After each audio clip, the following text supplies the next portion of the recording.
Chairman Pillay, ladies and gentlemen, very good afternoon to you all. Actually, I should be frightfully remiss were I to commence this seminar without welcoming what I see is an ever-growing, burgeoning number of who we call Friends of ISAS.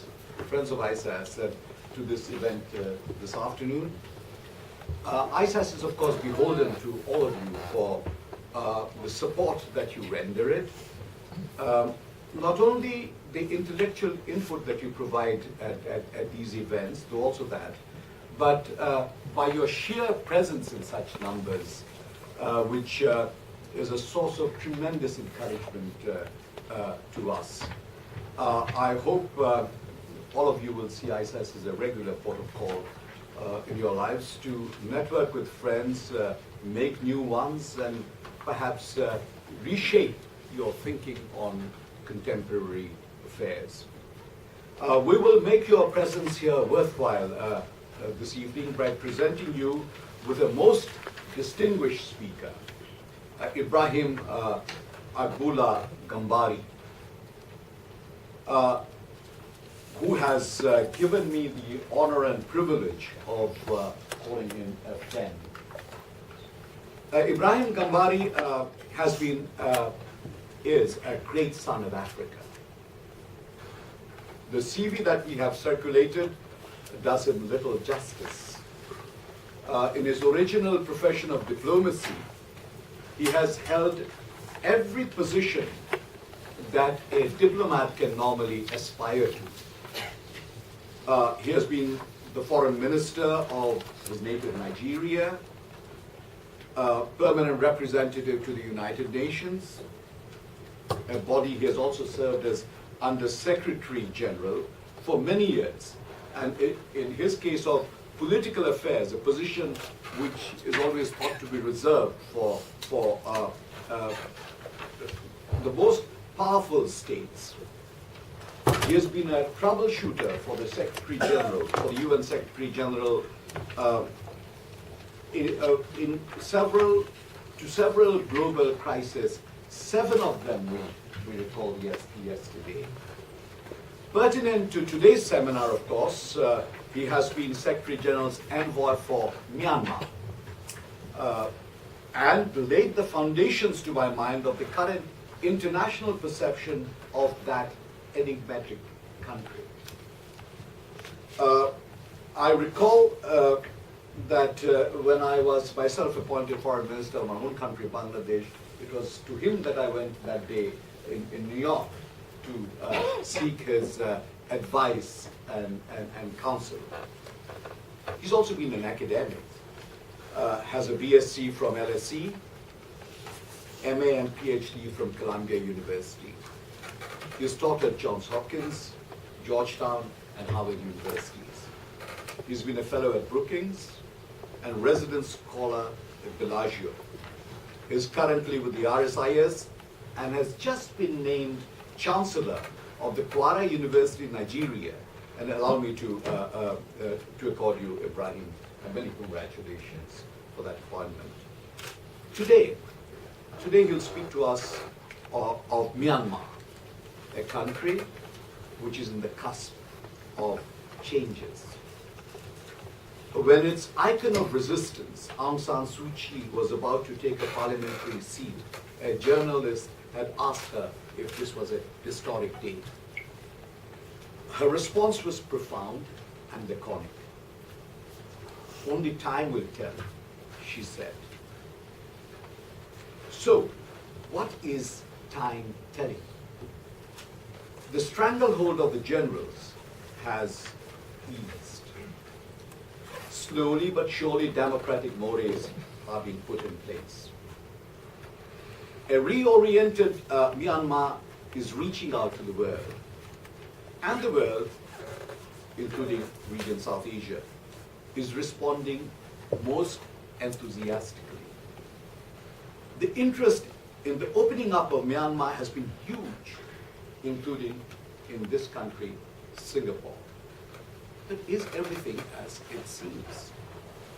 Have the changes unleashed problems that the system is desperately endeavoring to resolve? The riots involving Rohingyas have been violent. Recently, the Rakhine Commission urged the government to immediately resolve the citizenship status of the Rohingyas. At present, they are not accepted as citizens of Myanmar, and recognize their basic human rights. Foreign human rights bodies have been urging the review of the 1982 Citizenship Act. Only last week, there have been deaths from shots fired in anger by the police in Jakarta at those enraged by the treatment meted out to the Muslims in Myanmar. It's not just a question of human rights, though it's also that.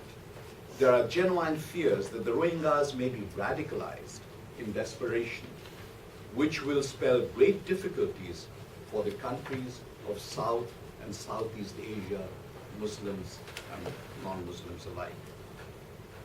Is it possible that the loosening of control of the military is also causing forces to be released in Myanmar that will eventually become difficult to manage? Myanmar is a union, as we discussed yesterday. So will these developments constitute a threat to its territorial integrity? On the economic front, many reforms are necessary to make business with Myanmar feasible and worthwhile. Is the government of Myanmar ready to take these bulls by the horns? More importantly, is able. So, the fact is, Myanmar is at crossroads. It has generated much hope. At the same time, the fact is, despair may not also be much beyond the rim of the saucer. Myanmar's future will hinge on the choices it makes, the path it decides to take. What is this likely to be? To speak to this and other related matters, I invite my friend and colleague, Ibrahim Gambari. Ibrahim, the microphone is all yours. I would like to recognize Chairman Pillay for taking the time to be with us today, and also, of course, thank my friend and former colleague, Ambassador, Doctor, Foreign Minister, Iftikhar Ahmed Chaudhry. Take your pick. And then, of course, we also have among us Ambassador Vanu Menon of the MFA, Ministry of Foreign Affairs, who is actually an accomplice in getting me to come to Singapore. Because I've been there for 2 years, 7 months, and a few days. And I retired from the UN, and I was thinking of maybe going back either to my own country, Nigeria, or back to New York, which I've adopted as a temporary base. But then he and his colleague conspired to get me here, and here I am since January, and I have 2 more months. Really pleasure to see you, and thank you for getting me to Singapore. I've enjoyed myself so much, put on about 5 pounds weight. So sampling all the cuisine from the 3 main heritage, you know, and it seems like I have to be dragged out of here at the end of July. Don't worry, my wife is coming. She's going to ensure that I'm dragged out of here. And ISAS colleagues and dear friends.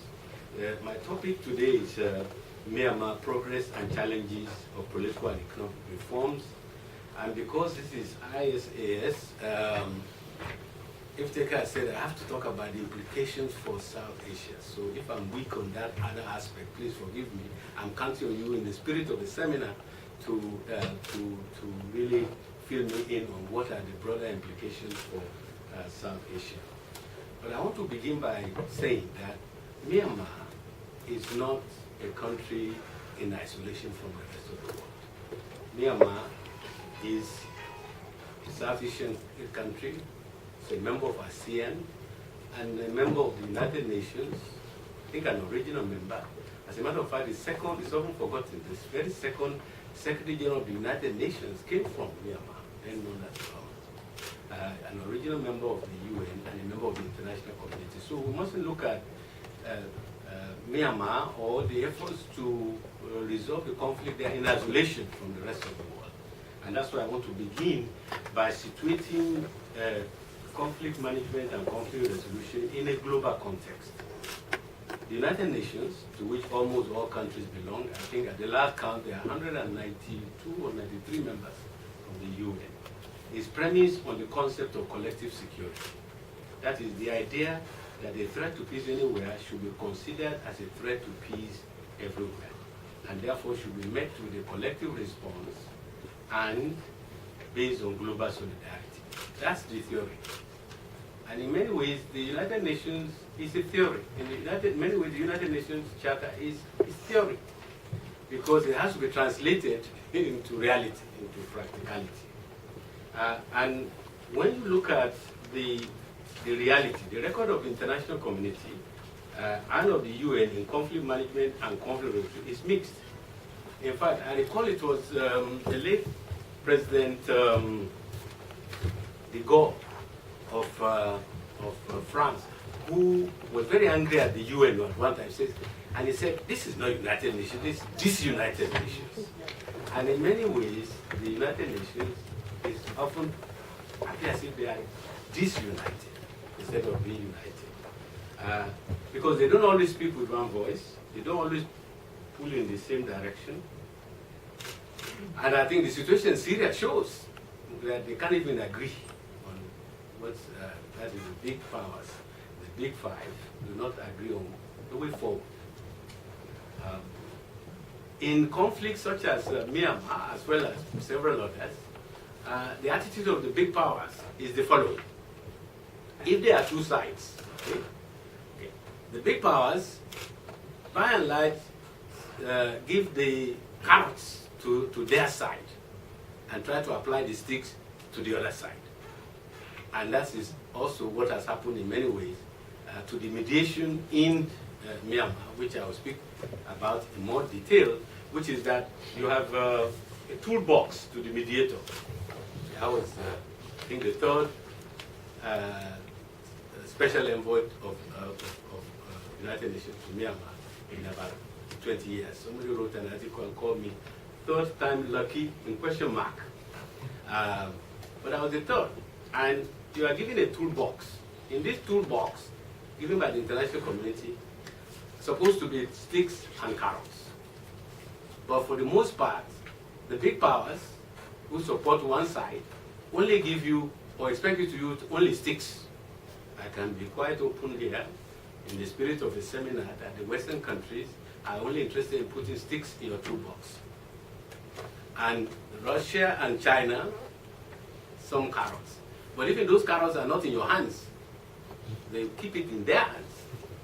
And the Western countries, in terms of carrots, they wait till the end when they hand out the carrots themselves.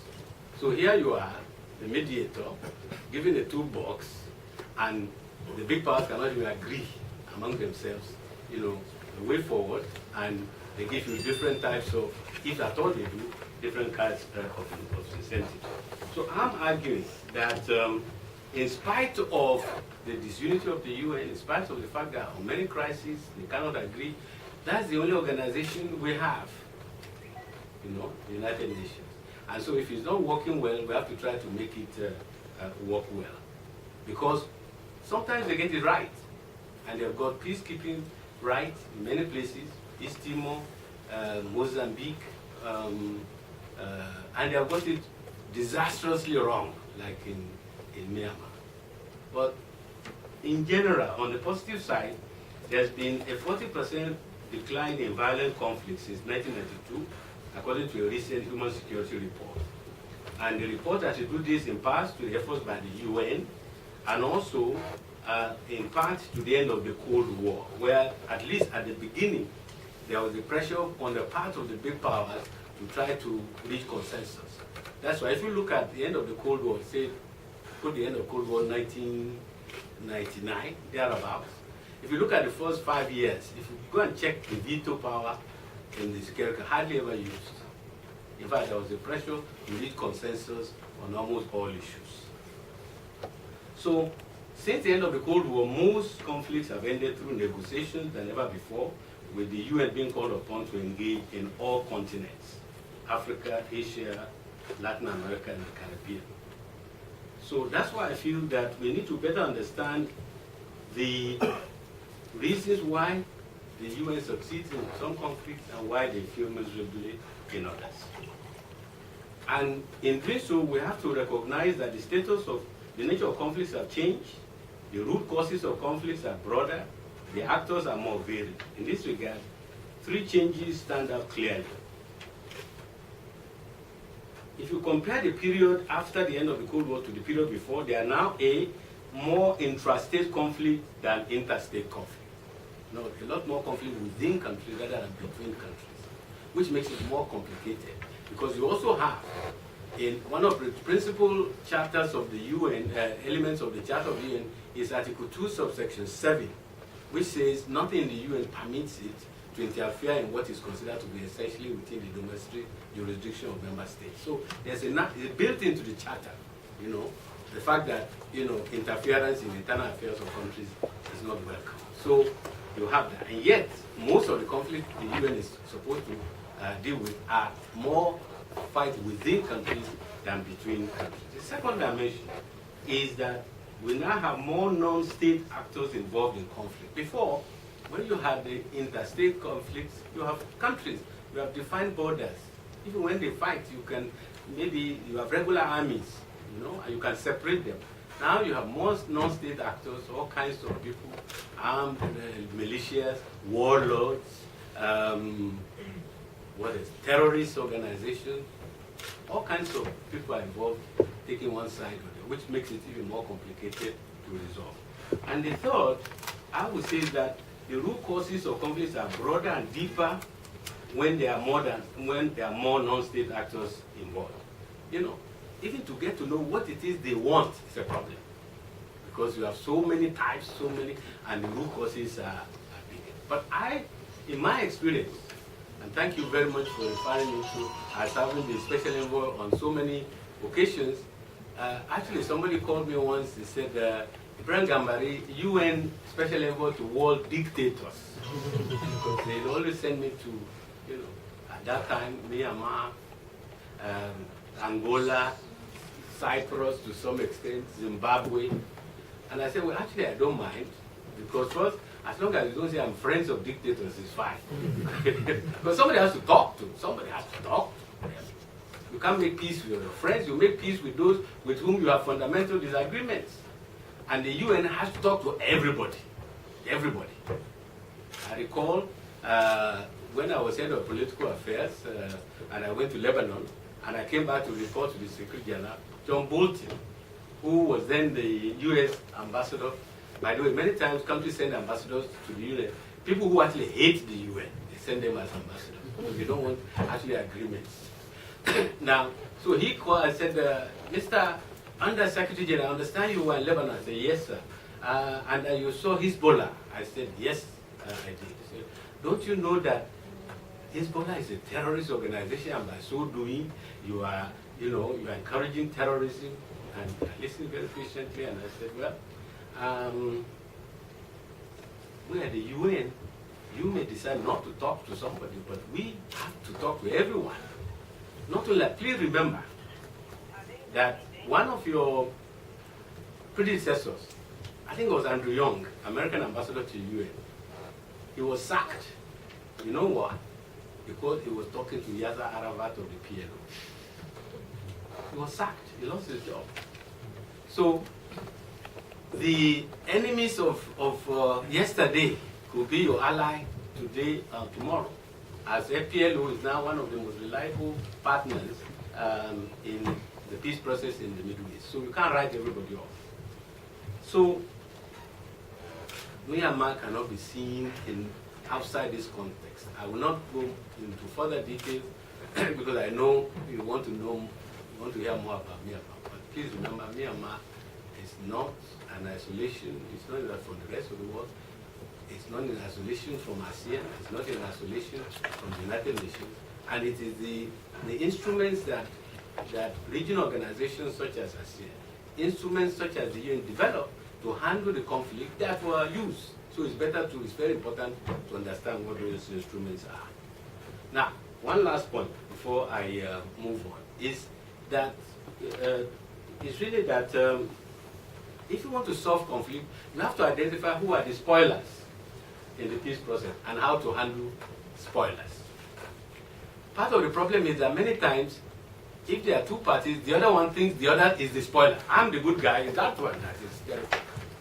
And in Myanmar, I can tell you when I started this process of mediation, and I was received by the Senior General, and I told him, sir, I would like to meet with Aung San Suu Kyi. Don't forget, at that time, you are not even supposed to mention the name of Aung San Suu Kyi. You have to say the lady, or ASSK, because to mention the name, it's like to legitimize. He said, why would you want to meet her?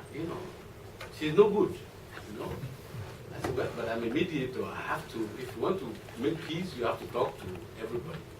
And I recall again when I went to see, he agreed, and I went to see her, and I said, well,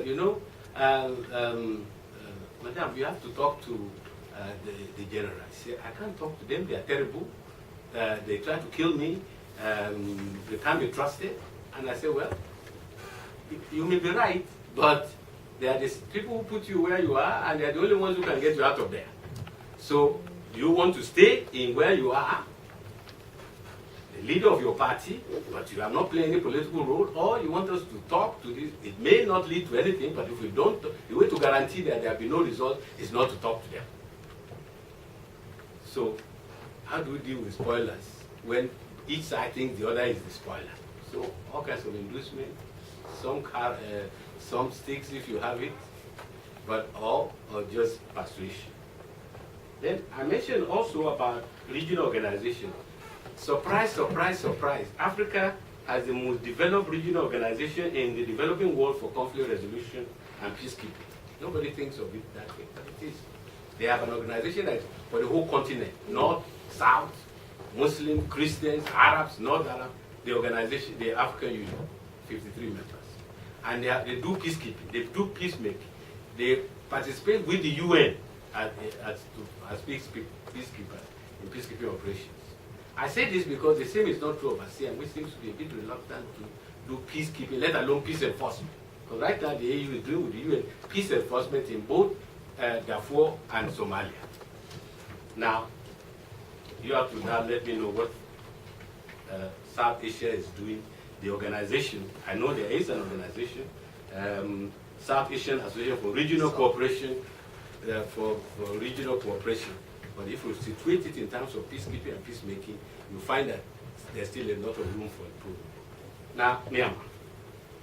Since 1993, the absence of consensus among the key international countries on how best to deal with the issue of grave human rights abuses and democracy deficits, the UN Secretary General has opted for a low-key approach. So he has designated special envoys and special advisors to do the heavy lifting in the process. See, when the big powers cannot agree on what to do, they say, let the Secretary General do it.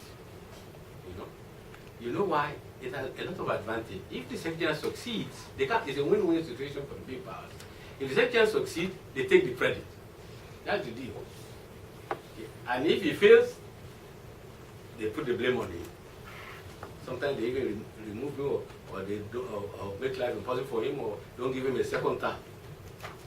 This is a fact. And I recall Mr. Kofi Annan, who used to, in the UN, when we refer to the Secretary General, we call him by acronym SG, Secretary General. And he told me, he said, you know, he said, Brian, do you know what SG actually means? I said, well, Secretary General. I said, no, scapegoat. That is when they fail to do something, or when they are not living up to their responsibility, you blame. And yet, when they give him the job, it's not as if they give him all the tools. I've given you the example of even the mediation. They don't give you the tools that is appropriate, but yet, you know, it's over to you. But in pursuing the Secretary General's good offices, that's why it's called good offices.